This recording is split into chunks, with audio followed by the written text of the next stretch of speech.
जितने जितने कदम आप भगवान शिव के द्वार तक जाने में लगते हैं, जितने कदम आप चलते हो,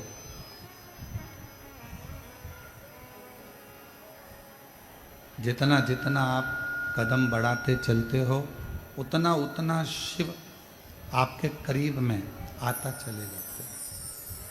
भगवान शंकर आपके नजदीक में आते चले जाते हैं।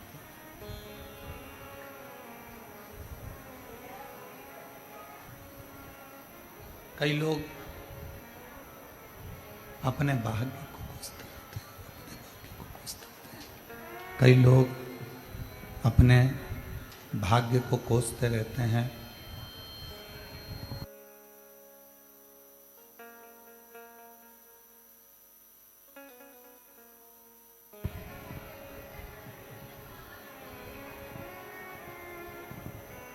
कई लोग अपने भाग्य को कोसते रहते हैं और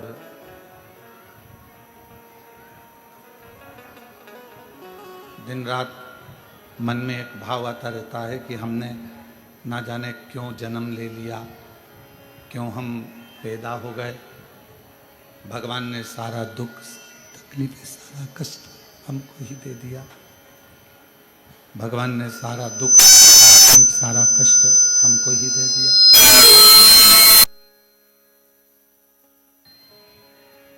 भीतर से शंभु शरण मांगू घड़ी रे दुख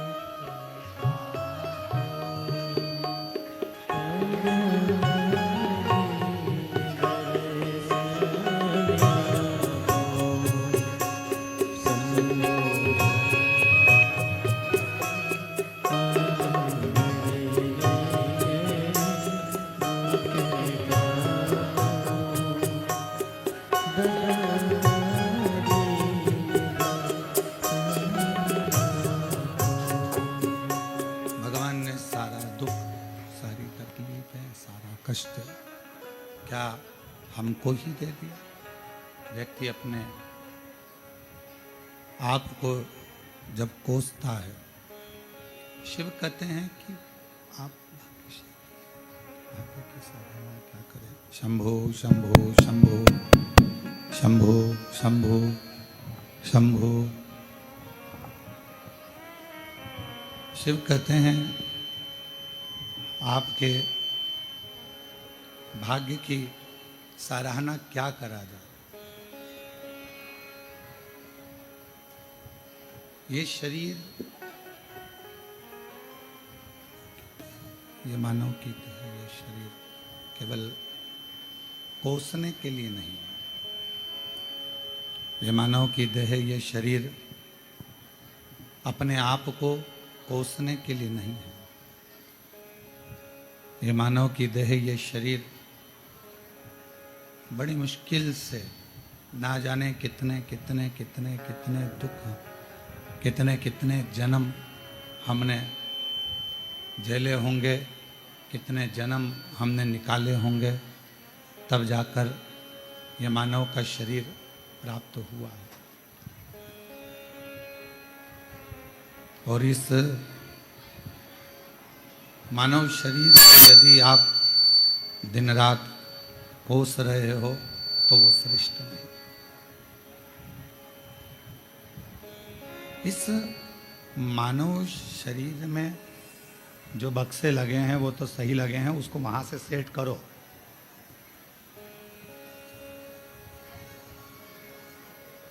इस मानव शरीर में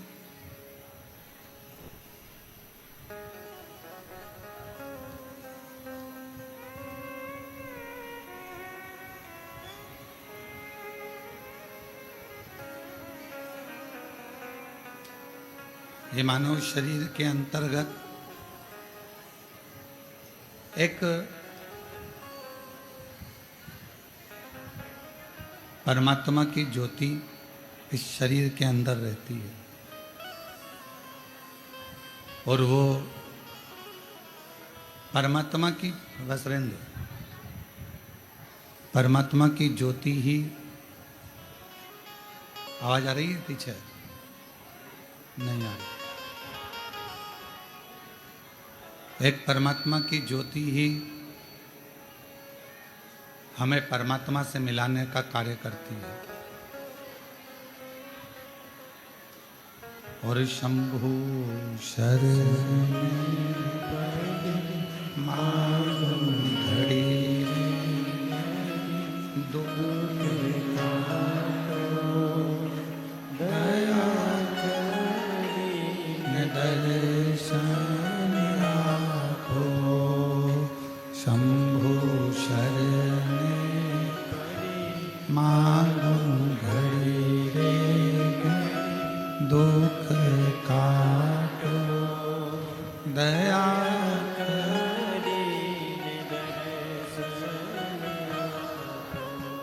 एक मानव की शरीर में जो परमात्मा ने ज्योति दी है, जो प्रकाश दिया है, वो प्रकाश कोई साधारण नहीं है महाराज। वो प्रकाश, वो ज्योति मानव के देह में, मनुष्य के शरीर में परमात्मा तक पहुंचाने का एक माध्यम है।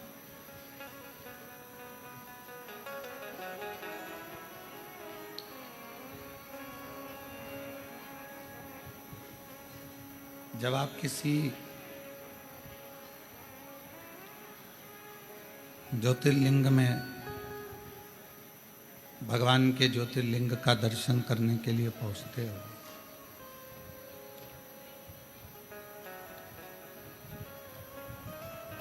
उस ज्योतिर्लिंग में जो ज्योति होती है, भगवान शिव का जो तेजपुंज प्रकाश होता है, वो हमारे हृदय में जो ज्योति होती है, जो ज्योति हमारे हृदय में रहती है, वो ज्योति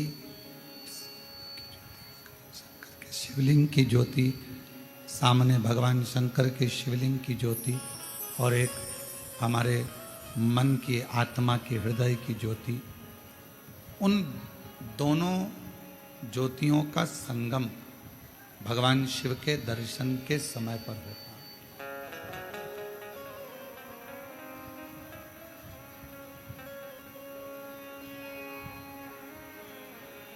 और उन ज्योतियों का आदान प्रदान भी होता है। आत्मलिंग ज्योति अर्थात ये मानव का जो शरीर है, उस शरीर के आत्मा में एक आत्मलिंग ज्योति होती है।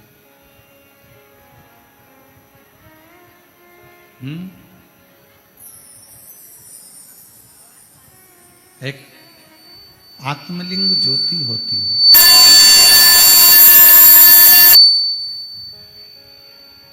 और वो आत्मलिंग ज्योति शिवलिंग की ज्योति की ओर जाती है, और भगवान शंकर के शिवलिंग में जो ज्योति होती है, वो आत्मलिंग ज्योति की ओर जाती है।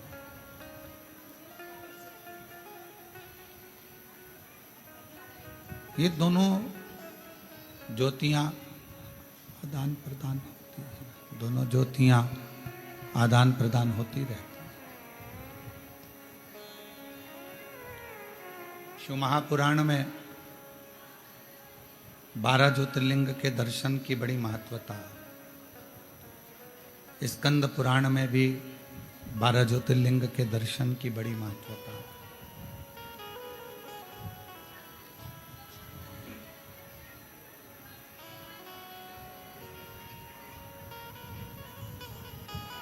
लिंग पुराण में भी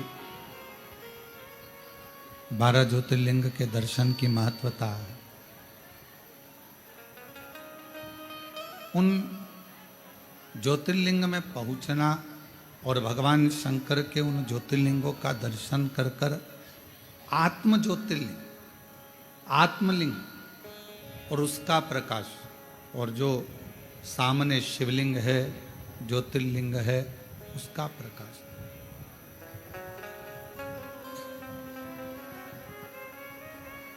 इन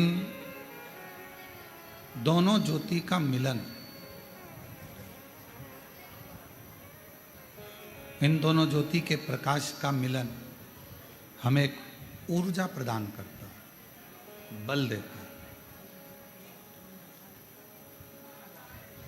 और एक ऐसा बल जिसके बल से ही हम संपूर्ण जगत का, संपूर्ण विश्व का कोई अच्छा कार्य कर पाते हैं। कावड़ लेकर आए हो आप लोग? कौन कौन लेकर आया था? सभी लोग लाए हो? रखवा। तो जब कावड़ लेकर आप लोग चलते हैं, कावड़ लेकर जब आप लोग आते हैं,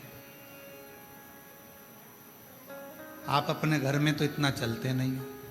चल पाते हो क्या? नहीं। इतना भूखे भी नहीं रह पाते हो। बार बार पानी भी पीना होता है, बैठना भी होता है, कार्य भी करना होता है, पर पाँव में छाले पड़ रहे हैं, एड़ियाँ दुख रही है, पाँव पूरा नस नस तड़प रही है, और तो भी आपके मन को, आपकी आत्मा को कोई बल दे रहा है। और उस आत्मा को, आपके मन को कोई बल प्रदान कर रहा है कि अभी और चलना है, और चलना। और बारंबार अगर कोई बल इस मन को, इस आत्मा को, इस चित्त को दे रहा है, तो समझ लेना पाँव दुख रहे हैं, बैठने का मन कर रहा है, पर भीतर से एक बल और मिल रहा है कि बस थोड़ा और बचा है, चलते चलो।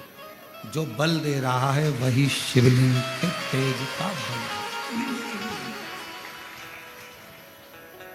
वही बल भगवान शंकर के तेज पुंज का, ज्योति का बल है।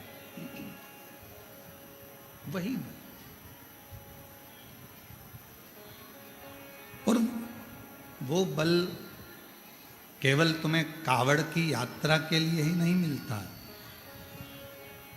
शंकर भगवान के मंदिर में जो रोज प्रतिदिन भगवान शिव जी को जल समर्पित करते हैं, जो भगवान शिव के मंदिर में रोज भगवान शंकर की आराधना करने के हैं, जो रोज भगवान शिव की अविरल भक्ति में डूबते हैं, जो रोज भगवान शंकर का अविरल भजन धारण करते हैं, उनको शिव एक आत्म बल प्रदान करते हैं। 5 वृक्ष ऐसे बताए हैं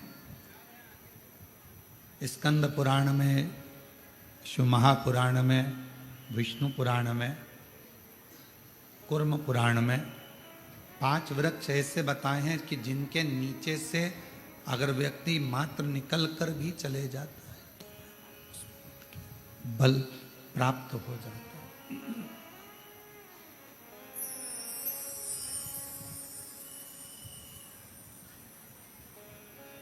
कभी मौका लगे तो आप, कभी आपको मौका लगे तो आप कूर्म पुराण को एक बार जरूर पढ़ना। स्कंद पुराण को, शंभु शंभु शंभु शंभु,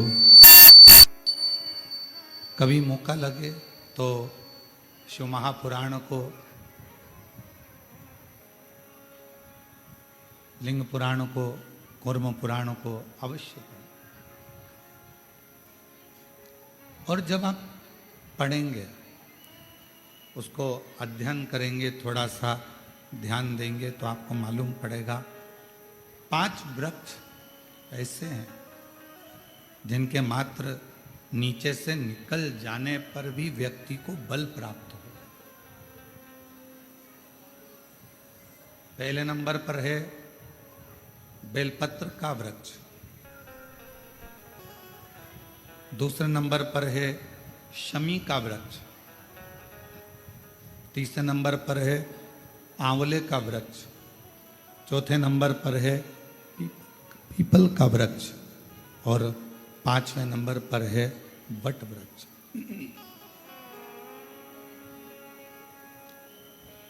ये 5 वृक्ष,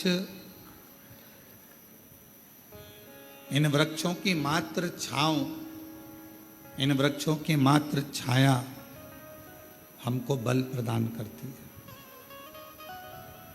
हमें एक अलग से एनर्जी देती है, हमको अलग से बल देती है, अलग से एनर्जी देती है, अलग से बल प्रदान करती है।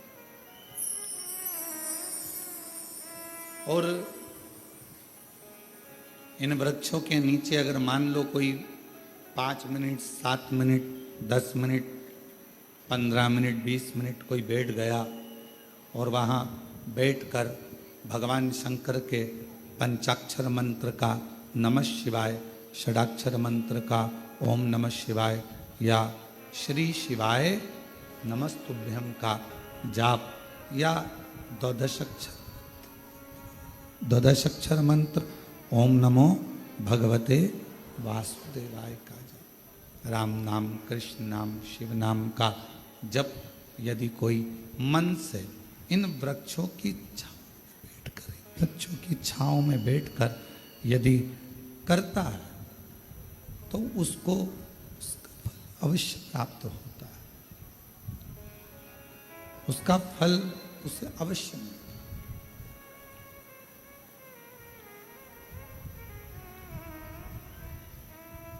पाँच में 5 मिनट भी अगर आप उस वृक्ष की छांव में अगर बैठे हो, 5 मिनट भी अगर इन बेलपत्र का वृक्ष है, शमी का वृक्ष है, आंवले का वृक्ष है, पीपल का वृक्ष है, वट वृक्ष है, इन वृक्ष की छांव में अगर कुछ देर आप और हम बैठे हैं और भगवान के नाम का उच्चारण कर रहे हैं तो उस वृक्ष की छाएं, उस वृक्ष की छांव हमें एक अलग से बल दे देगी, अलग से ऊर्जा।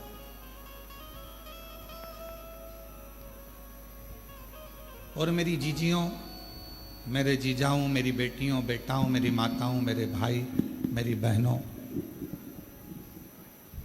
एक निवेदन करेंगे कि कभी यदि बहुत ज़्यादा रोग शरीर में अगर ग्रसित हो गया और रोग छूट नहीं रहा तो शमी के वृक्ष के नीचे बैठकर या तो भगवान शिव का नाम या भगवान श्री गणेश जी महाराज का नाम, जैसा तुम जप सकते हो, जैसा तुम बोल सकते हो, जैसा तुम भज सकते हो, वैसा भजो, वैसा करो, जैसा तुमसे बन जाए। शंभु शंभु शरणे मां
जो महापुराण कह रहे हैं, शमी का वृक्ष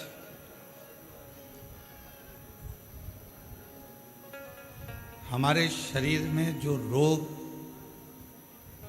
होता है, उस रोग के जितने भी तत्व होते हैं उनको शमी का वृक्ष खींचता।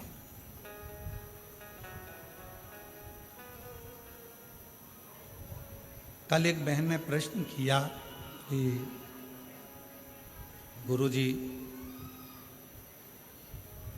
आपने कहा कि शमी का जो वृक्ष होता है वो बड़ा हो जाता है, बड़ा होने के बाद उसको घर में नहीं रखते, छोटा पौधा, छोटा सा पौधा घर में रख सकते, और वो छोटा सा जो पौधा है उसको तो हम घर में रख सकते हैं, पर वृक्ष, शमी का वृक्ष जितना बड़ा होता चले जाता है तो उसको घर से अपन रखते नहीं, उसको फिर कहीं बगीचे में या कहीं एकांत में या जहाँ उसकी ज़रूरत है वहाँ उसको लगा दिया जाए। गणेश पुराण में एक बात आती है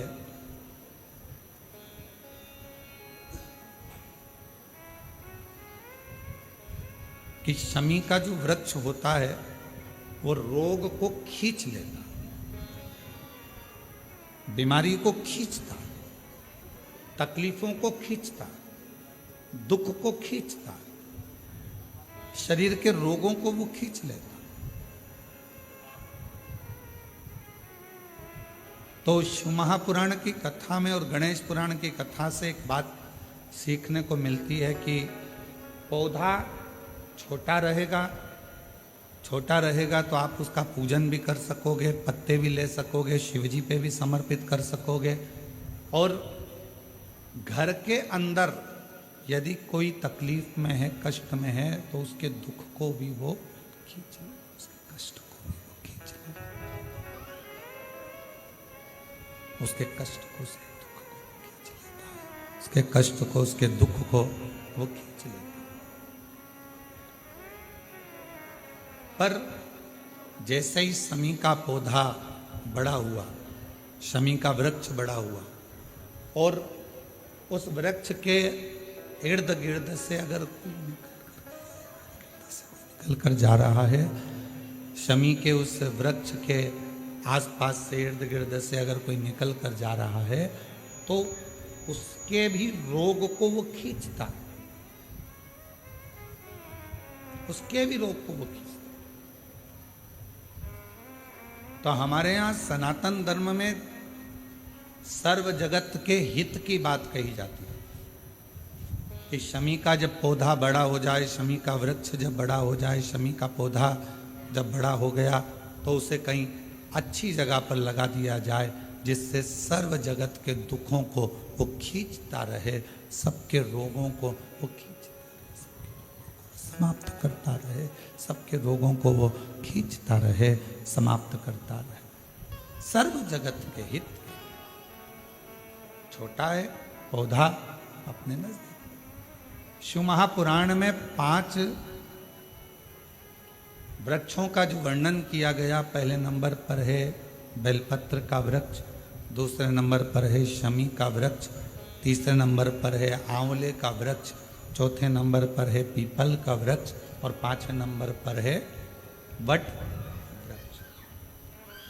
ये हमको बल देते हैं और हमें जो बल प्रदान करते हैं, हमें जो एनर्जी देते हैं, हमारे दुखों को ये नष्ट करते हैं। हमको एक अलग से बल इन पौधों से, इन वृक्षों से प्राप्त होता है, हमें प्राप्त होता है। और वो जो बल है, और हमको जो बल मिलता है इन वृक्षों के नीचे बैठकर, इन वृक्षों के नीचे भगवान का भजन कर कर, स्मरण कर कर, कीर्तन कर कर, मंत्र जाप कर कर, नाम जाप कर कर, वो बल एक अलग ही बल है, वो बल एक अलग। और शंभु शरणे मांगू घड़ी दुख काटो, दया करी दर्शन हो। शंभु शरणे मांगू घड़ी दुख काटो, दया करी दर्शन हो। शंभु शरणे मांगो घड़ी दुख काटो, दया करी दर्शन आपो। शंभु शरणे मांगो घड़ी दुख काटो, दया करी दर्शन हो। शंभु शरणे मांगो घड़ी दुख काटो, दया करी दर्शन हो। शंभु शरणे मांगो घड़ी दुख काटो, दया करी दर्शन। तो शमी का जो पौधा है वो हमको एक एनर्जी, एक बल देता। और उस पौधे के नीचे थोड़ा प्रेशर बढ़ा दो, उस पौधे के नीचे जब हम बैठते हैं, भगवत भजन करते हैं, नाम जाप करते हैं, स्मरण करते हैं, तो उसका फल हमको अधिकता में प्राप्त होता है। अधिकता।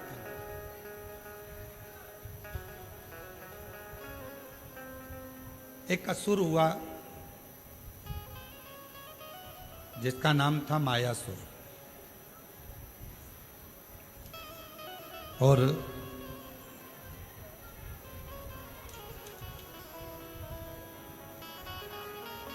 वो बड़ा प्रबल था।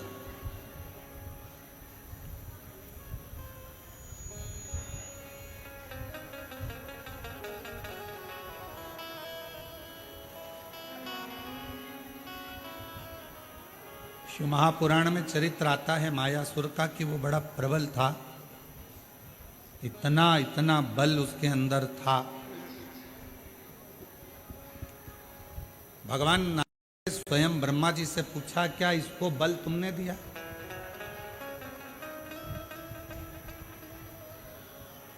ब्रह्मा जी बोले, नहीं नहीं नहीं, मैंने कोई इसको बल नहीं दिया। फिर को इसको बल भगवान विष्णु जी ने भगवान ब्रह्मा जी ने भगवान विष्णु जी से पूछा, क्या आपने बल दिया इसको? नहीं नहीं, मैंने बल नहीं दिया। बात पहुंच गई भगवान शंकर जी के पास में, और शिव जी से जाकर पूछा, क्या आपने इसको बल दिया? शिव जी बोले, नहीं। इंद्रदेव के पास बात पहुंची, 33 कोटि देवताओं के पास बात पहुंची, क्या इसको बल आपने दिया? नहीं। फिर मायासुर के पास में इतना बल कैसे आ गया?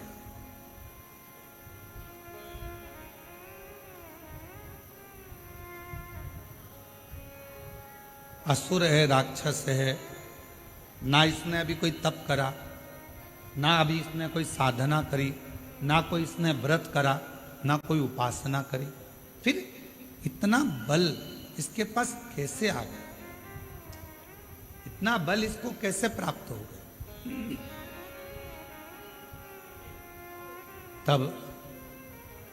सारे देवता आश्चर्य में पड़ गए कि इसके अंदर इतनी एनर्जी, इतना बल इसके अंदर कहां से आ सकता आया कहां से?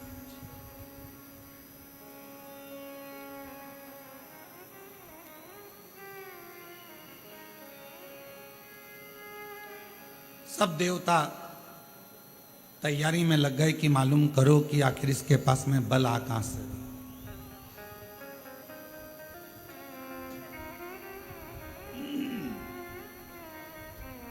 इसके पास में इतना बल कहां से प्राप्त हो रहा है?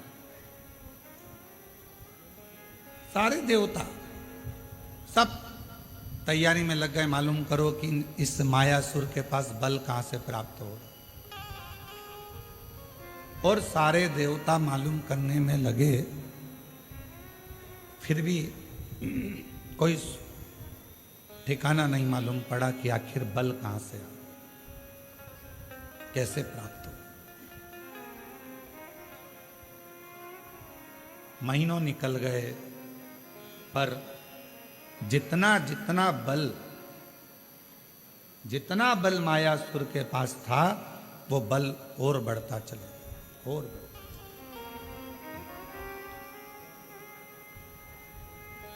फिर भगवान ब्रह्मा जी स्वयं भगवान विष्णु जी के पास में गए और जाकर पूछा कि बताओ इसके पास में इतना बल कैसे आ गया।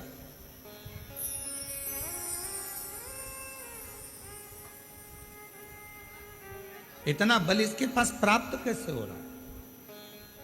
2 महीना फिर निकले तो फिर बल बहुत बढ़ गया। अब वो मायासुर क्या करता था ये कोई नहीं जान पाया। कहाँ जाकर तप करता था, साधना करता था, व्रत करता था, उपासना करता था, क्या करता था ये कोई नहीं जान पाया। कोई भी नहीं जान। अब आखिरी में देवऋषि नारद के पास में खबर गई। देवऋषि नारद से पूछा कि आप बताओ कि मायासुर कहाँ जाता। मायासुर को जानने के लिए नारद जी ने अपने गुप्तचर लगाए, स्वयं नारद जी जाते रहे पता करने के लिए कि मायासुर ना तो ब्रह्मा जी का भजन कर रहा है, ना भगवान शिव का भजन कर रहा है, ना भगवान विष्णु का भजन कर रहा है, ना इंद्र का भजन कर रहा है, ना किसी देवता का भजन कर रहा है। फिर इसके पास में इतना बल बढ़ कैसे, प्राप्त कैसे हो। नारद जी भी थक गए। एक दिन नारद जी अपने भांजे के पास पहुंचे, पर्वत मुनि के पास, और नारद जी अपने भांजे के पास बैठकर बात कर रहे थे कि मायासुर के पास ना जाने कहां से बल आ रहा है, और वो बल के ऊपर इतना उसको कि जो चाहे वो काम कर लेता। कोई देवता से बल नहीं मांगा उसने, किसी देवता से वर नहीं मांगा, ना बल मांगा, ना देवता से वो वर मांग रहा है, ना बल मांग रहा है, पर उसके पास इतना बल कहां से आ रहा है ये समझ में। किसी ना किसी का तो सपोर्ट है। आप में से कोई व्यक्ति बहुत अकड़ कर बोले, बहुत चिल्ला कर बोले, बहुत अकड़ कर बोले, तो किसी ना किसी का तो सपोर्ट है। तो वो बल कहां से आ रहा। पर्वत मुनि ने कहा कि मैं पता करता, और पर्वत मुनि उस बल का मालूम करने के लिए, मायासुर के पास बल कहां से आ रहा है उसको ढूंढने के लिए पर्वत मुनि भी निकला। देवता नहीं जान पाए, देवऋषि नारद नहीं जान पाए, पर्वत मुनि नहीं जान पाए। आखिरी में नारद जी गए तुमरुका जी के पास में, और जब कोई निर्णय ना निकले, व्यक्ति हर तरह से हताश हो जाए, तब वो शिव महापुराण की कथा में जाकर बैठ जाए तो मालूम पड़ता है कि बल कहां से। शिव महापुराण की कथा आपको मार्ग भी बता देती है, शिव महापुराण की कथा ये भी बता देती है कि बल कहां से आ रहा है, और शिव महापुराण की कथा ये भी बता देती है कि बल कहां से प्राप्त करना। आज शिवरात्रि है, पूरा विश्व तैयारी में लगा है। शाम को 7 बजे से 8 बजे तक ऑनलाइन भगवान शंकर के अभिषेक की, शिव जी को अभिषेक करने।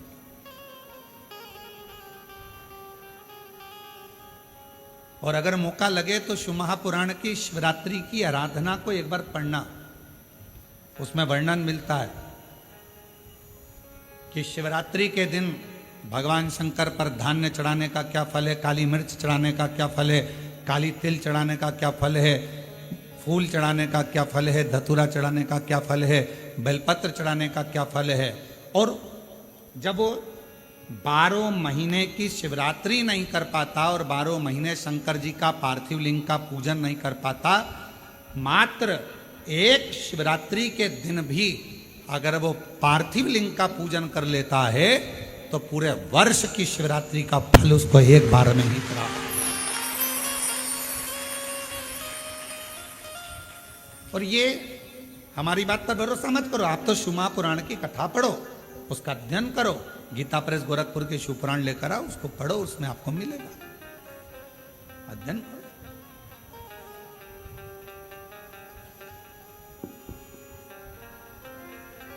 और जितने पार्थिव शिवलिंग का निर्माण करने वाले हैं, काबरा जी हम हमेशा कहते हैं अपनी बात में, जितने ने पार्थिव लिंग का निर्माण करा है, सावन के शिवरात्रि के दिन ऑनलाइन बैठकर अपने अपने घरों में परिवार के साथ मिलकर जिन्होंने पार्थिव लिंग का निर्माण करा, यह हमारा विश्वास कहता है, जब से आपने पार्थिव लिंग का निर्माण करना प्रारंभ करा होगा सावन की शिवरात्रि का, तब से आपको किसी के आगे हाथ फैलाने की जरूरत नहीं पड़ी होगी। बाबा ने खुद, आप जितने साल से कर रहे हो, आप अगर 2 साल से कर रहे हो तो 2 साल से अंदाजा लगा कर देखो, आपको किसी के आगे हाथ नहीं फैलाना पड़ा होगा। पहले का समय निकाल कर देखना, थोड़ा सा तकलीफ आई, पैसा नहीं है, धन नहीं है। आज का समय कहीं से भी भगवान तुम्हारी व्यवस्था करेगा और तुम्हारे घर में धन की कमी कहीं से नहीं आने देगा, अगर आपने सावन की शिवरात्रि का पार्थिव लिंग पूजन करा है तो। पार्थिव लिंग पूजन अगर सावन की शिवरात्रि का कर लिया तो तुम्हारा घर तुम्हारा नहीं रहता, शंकर भगवान का निजी घर बन जाता है और शिव जी उस घर को संभाले। अपने अपने घर में शाम को 7 बजे से 8 बजे तक आज आप और हम इसी कुबरेश्वर बाबा की भूमि से ऑनलाइन पूरा विश्व पूजन करें, पूरा विश्व। और अपने अपने घर के लोगों को कहो, पतियों से, परिवार से, एक दिन दुकान भी थोड़ा जल्दी से मंगल कर दो, थोड़ा दुकान 6:30 पे बंद कर कर मंगल कर कर आओ। आज दोनों बैठकर, तुम साल भर भले दुकान 10 बजे रात्रि तक खोलो, पर एक दिन सावन की शिवरात्रि के दिन दोनों जोड़े से बैठेंगे, परिवार के साथ बैठेंगे, शिव जी को निमंत्रण देंगे अपने घर में। बाबा 365 दिन में से केवल एक दिन आप सावन की शिवरात्रि का मेरे साथ बैठकर शंकर जी का पूजन करो।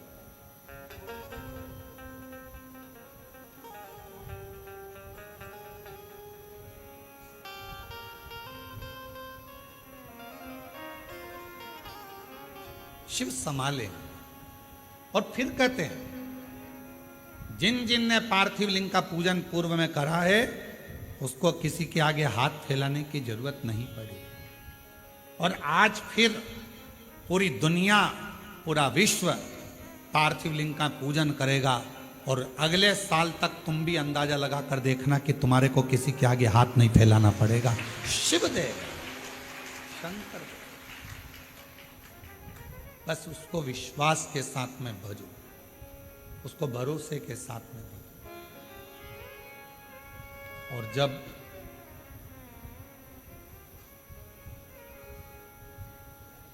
हम भरोसे के साथ शिव जी को भजते हैं तो हमारा बाबा भोलेनाथ हमारी झोली खुशियों से जरूर भरता।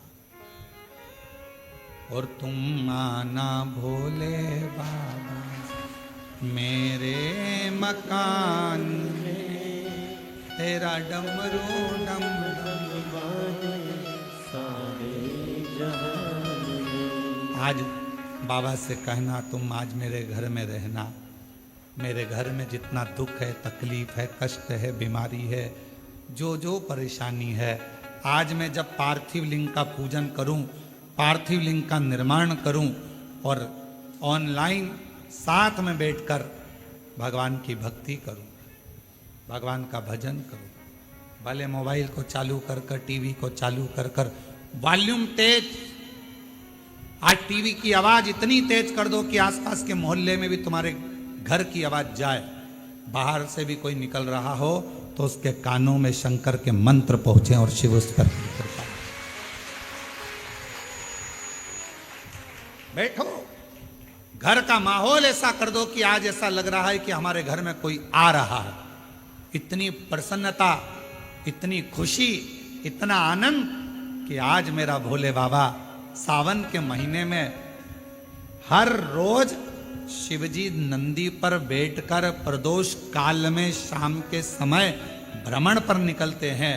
केवल शिवरात्रि का दिन, सावन की शिवरात्रि का दिन एक ऐसा होता है जिस दिन मेरे भोले बाबा के साथ श्री गणेश जी रिद्धि सिद्धि अमोद प्रमोद शुभ लाभ कार्तिकेय स्वयं जया विषहरा शामली बारी दौतली देव अशोक सुंदरी 33 कोटि देवता आज सावन की शिवरात्रि के दिन भगवान शंकर अकेले नहीं 33 कोटि देवता के साथ जिसके घर में पार्थिव पूजन होती है उसके घर में प्रवेश करते हैं। आज वो दिन है, आज वो दिन है और उस दिन का दुनिया इंतजार करती है।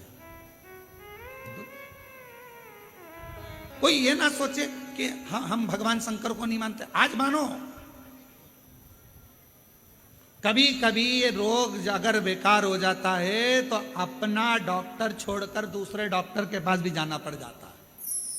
कोई जरूरी नहीं है कि फैमिली डॉक्टर से ही इलाज होगा, कभी कभी दूसरे डॉक्टर के पास भी जाना पड़ता है। कोई कहते हैं हाँ हम हमारे यहाँ करेंगे पूजन, लोग हंसेंगे, क्या कहेंगे, आग लगे बस्ती में ठंडो मस्ती। कोई कुछ भी बोले, घर अपना, परिवार अपना, पूजन अपन कर रहे हैं, कष्ट अपना है। अगर आपका दुख आपका है तो क्या पड़ोसी दुख हरने के लिए आ रहा है क्या? पड़ोसी तकलीफ हरने के लिए आ रहा है क्या? पड़ोसी 5-10 लाख रुपए देने के लिए आ रहा है क्या? नहीं। जब पड़ोसी दुख हरने नहीं आ रहा, पैसे देने नहीं आ रहा, तो पड़ोसी से क्या डरना? अपना दुख अपना बाबा काटेगा। आज शिव जी को मेरे घर आना ही पड़ेगा। ये बल कहां से मिल रहा है? ये बहुत बड़ा प्रश्न पूरे देवताओं में छाया हुआ था कि मायासुर के पास इतना बल कहां से आ रहा।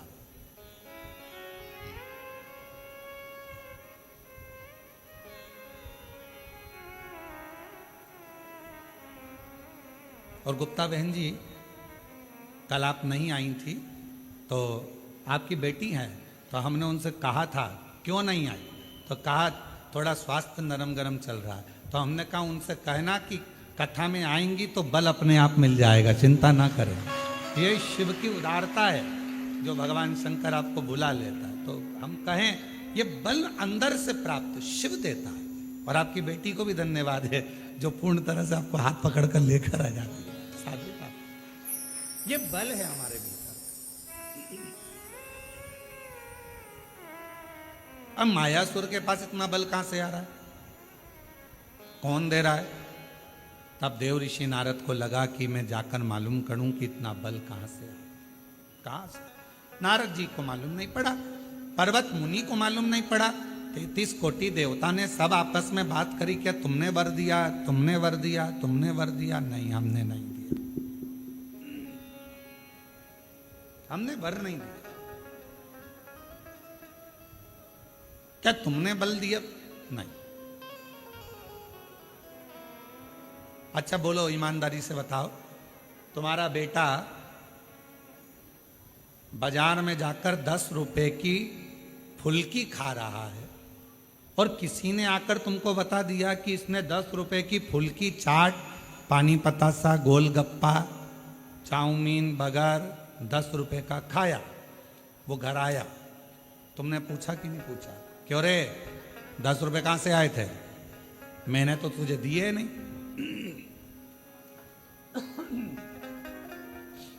मैंने तो तुझे पैसे दिए। पत्नी ने पति से पूछा, क्यों, क्या तुमने दिए? नहीं। क्यों बड़ी भाभी, आपने 10 रुपए दिए क्या? नहीं।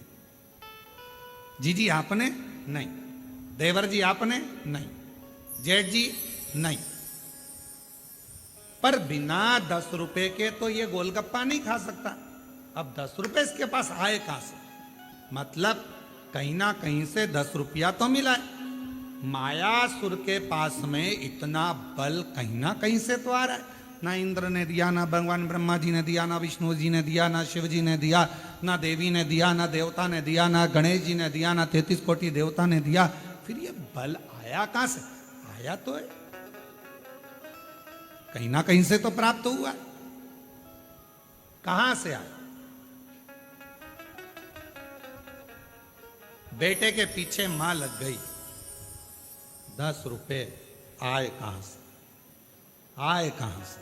10 रुपए आए कहां से? 5 दिन, 10 दिन, 15 दिन, 20 दिन, 1 महीना, 2 महीना छुपती। अब 20 दिन के बाद, 25 दिन के बाद जो मां थी उसकी बहन आई और आकर बैठी, और बैठते बैठते बात निकली कि कमलेश तो अपने दोस्तों के साथ मेरे यहाँ आया था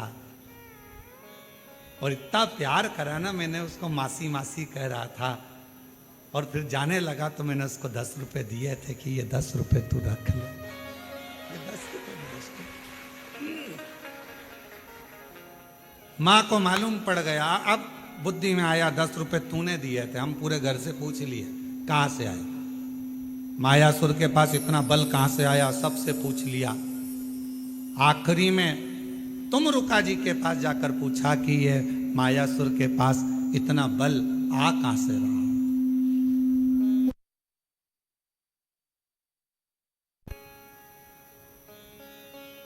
ये मायासुर के पास इतना बल आ कहां से? तब तुम रुका जी ने कहा, अगर कोई देवता बल नहीं दे रहा, कोई देवता कुछ प्रदान नहीं कर रहा, कोई देवता बल नहीं दे रहा, कोई देवता कुछ प्रदान नहीं कर रहा, कोई देवता यदि कुछ दे नहीं रहा, तो इतना बल कहां से आ रहा है? तुम रुका जी ने कहा, जरूर या तो ये मायासुर असुर है, राक्षस है, ये फूल वाले पेड़ के पास तो जाएगा नहीं, ये जाएगा कांटे वाले पेड़ के पास। तो या तो ये शमी के वृक्ष के नीचे बैठ गया, या फिर ये बेलपत्र के वृक्ष के नीचे बैठ गया। पीपल के वृक्ष के नीचे बैठेगा नहीं, क्योंकि इसको मालूम है कि देवताओं का वृक्ष है। बट वृक्ष देवताओं का है, ये तो कांटों के पास रहता। असुर प्रवृत्ति का है ना, राक्षस प्रवृत्ति का है, तो ये कांटों के करीब में रहेगा।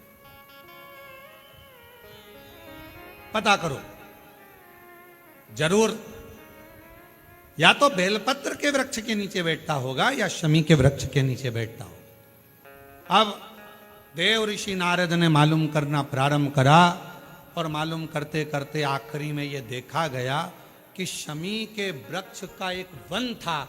उस वन के नीचे मायासुर अपना एक सिंहासन लगाकर बैठता था, और उस वृक्ष के नीचे बैठा अलमस्ती में, आनंद में अपने जीवन को जी रहा था।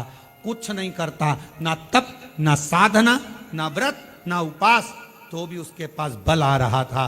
तुमरुका जी ने कहा, बस यही शमी वृक्ष की छांव इसको इतना बल दे रही है कि ये देवताओं से भी भिड़ने को तैयार हो जाता है।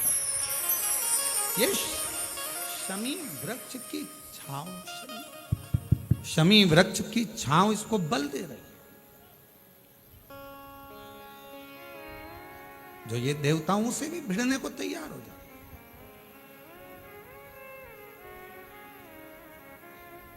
गणेश पुराण में आता है कि शमी वृक्ष की पत्ती को जब कोई नारी, पुरुष, बच्चा, बूढ़ा, जवान उस शमी के पत्ते को बेलपत्र के साथ लेकर जब शिवालय तक जाता है, जितनी देर तक वो शमी का पत्ता उसके हाथ में रहता है, जितनी देर तक शमी का पत्र उसके घर में रहता है, जितनी देर तक शमी का पत्र उसके स्पर्श में रहता है उतने उतने शरीर के रोग दुख ताप काट देता है और उसे अलग से बल प्रदान कर देता है। शमी पत्र।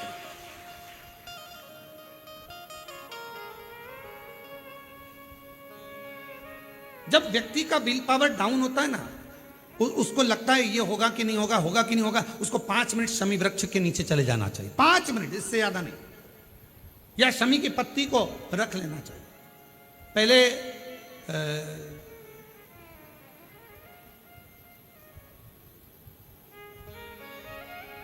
कोई स्थान का ध्यान नहीं आ रहा है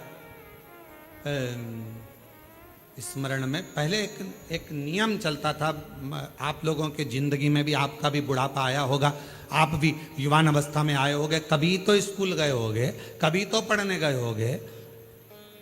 सबसे पहले अगर हमारे विद्याध्ययन को निकालेंगे तो हमारे यहाँ एक नियम चलता था कि शमी की पत्ती को किताब के अंदर उसको विद्या के रूप में रख लिया जाता था। बाद में ये नई नई डिजाइन की पत्ती आ गई तो विद्या का पेड़ पैदा कर दिया इनने। अब वो विद्या का पेड़ पैदा कर दिया तो विद्या को रखने लगे।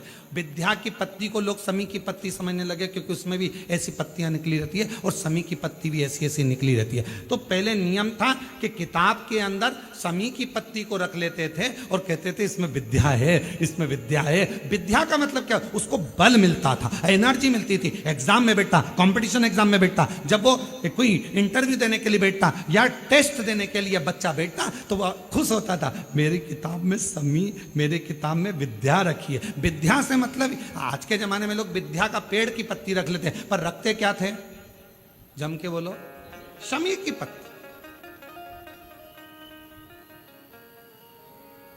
रखी क्या जाती थी, शमी की पत्ती। और वो शमी की पत्ती क्या देती थी, उस बच्चे को बल देती थी, एनर्जी देती थी। डामाडोल नहीं होगा, टेंशन मत लेना, विल पावर कमजोर नहीं होगा। पत्ती रखी है शमी की, उसके नजदीक में शमी बल देती है।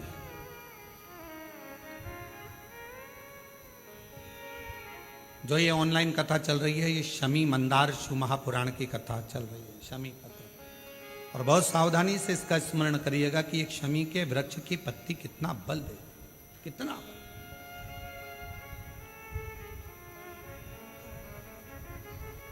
शायद आप लोगों में भी कोई ना कोई तो ऐसा होगा जिसने बचपन में विद्या की पत्ती रखी होगी।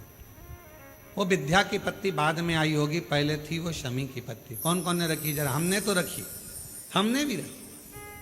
वो पत्ती तोड़ कर रख लेते थे, उसमें विद्या बढ़ेगी, विद्या बढ़ेगी। विद्या बढ़े मतलब बल बढ़ेगा, अपने अंदर एनर्जी आती, बल।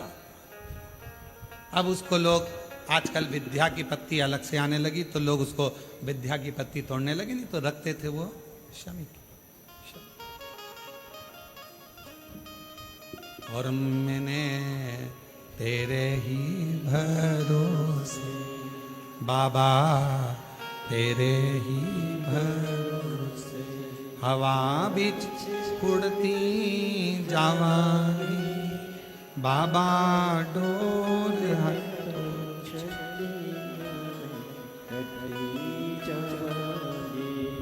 भोले मैं तेरी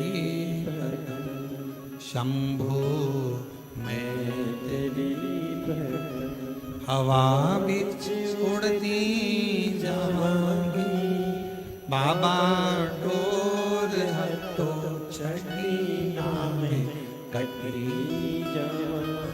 जैसे शिव का द्वार बेलपत्र, यहाँ शास्त्र कहता है आंवले का वृक्ष, शमी का वृक्ष, पीपल का वृक्ष, बट वृक्ष, ये हमको बल देते हैं, बल।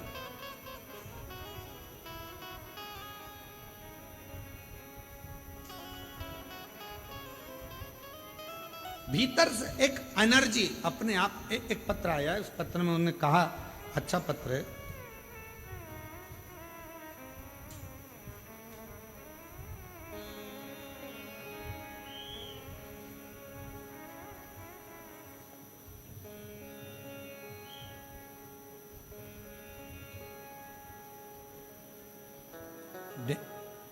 गेंजी डूंगरपुर राजस्थान से हैं। मेरा नाम निर्मला पंचाल, बंशीलाल जी पंचाल। मैं गेंजी जिला डूंगरपुर राजस्थान की निवासी हूँ। एक लोटे जल का मैं क्या वर्णन करूँ। मेरे कान के पर्दे में छेद हो गया था। मैंने कई अस्पतालों में गई, डॉक्टरों ने कहा कि ऑपरेशन करवाना पड़ेगा। फिर हम सब अपने घर आए, परिवार से सब बहुत निराश से हो गए, परंतु मेरा शिवजी पर पूरा विश्वास हो गया था। मैं रोज शिवालय जाना आपकी कथा सुनकर चालू कर दी। शिवजी को एक लोटा जल चढ़ाती, बेलपत्र चढ़ा कर लाती और उसको खा लेती। बाबा से रोज प्रार्थना करती, बाबा ऑपरेशन करने की नौबत ना आए, ऐसी कृपा कर दो ना। डॉक्टर ने मुझे 8 दिन दिए, हमने 8 दिन निकाले। जिनका पत्र है वो पीछे से आ सकते हैं, जिनका भी पत्र है वो पीछे से आ जाए। 8 दिन डॉक्टर ने दिए, ऑपरेशन की तैयारी में लगे। हमने पैसा एकत्रित करा, ऑपरेशन कराने के लिए हॉस्पिटल जाने की तैयारी। बाबा के भरोसे, आप कहते हो बेलपत्र शमी पत्र बल देता है, हमने भी वही करा। ऑपरेशन में जाने से पहले शमी की पत्ती और बेलपत्र शिवजी को समर्पित कर दिया। जल को पिया, कानों में थोड़ा थोड़ा लगाकर ऑपरेशन के लिए जाने लगे तो कान में इतना तेज दर्द हुआ कि चक्कर खाए नीचे पड़ गए। अब करूं तो करूं क्या। लोग उठाए, हॉस्पिटल लेकर गए, दिखाया। जब डॉक्टर ने ऑपरेशन के लिए जांच करना प्रारंभ करी तो बाबा की ऐसी कृपा हो गई कि मेरे कान का पर्दा पूरी तरह से पैक हो गया, उसमें छिद्र नहीं था। मैं बाबा को प्रणाम करने के लिए यहाँ पर आया, बाबा को नमन करने के लिए। एक पत्र और अच्छा है।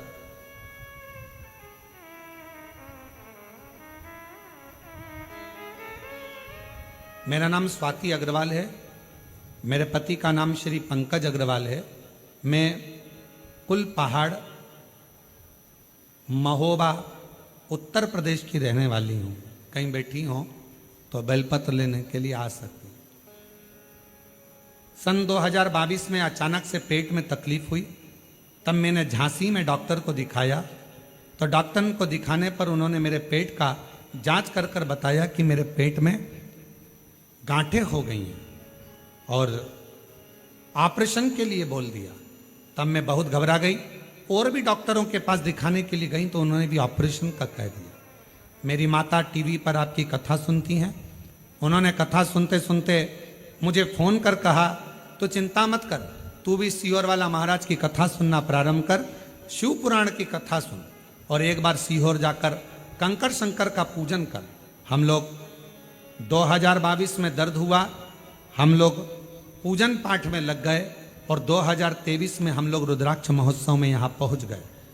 बाबा से विनती करी, यहीं पर बैठ प्रणाम किया, रुद्राक्ष लिया, कंकर शंकर पूजन करी और उस रुद्राक्ष को ले जाकर तांबे के कलश में गलाकर उसका पानी शिवजी पे चढ़ाकर पीना चालू करा।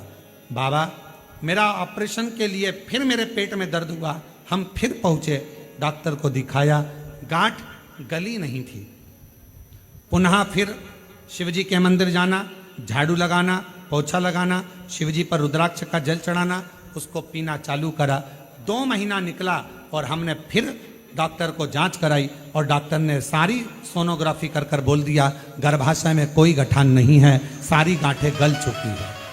हम बाबा को प्रणाम करने के लिए आए हैं। शिव तत्व कहते किसको, और तेरी कृपा का क्या है भरोसा, कब किस पर हो जाए जरा से हम पर कर दो, जरा से हम पर कर दो। तेरी कृपा का क्या है भरोसा, कब किस पर हो जाए जरा से हम पर कर दो, जरा से हम पर कर दो। जिस पर भी हो गई तेरी कृपा करुणा वो भव पार हुआ, भव पार हुआ। आप ही बोलो, जिस पर भी हो गई तेरी कृपा करुणा वो भव पार हुआ, भव पार हुआ। पापी हो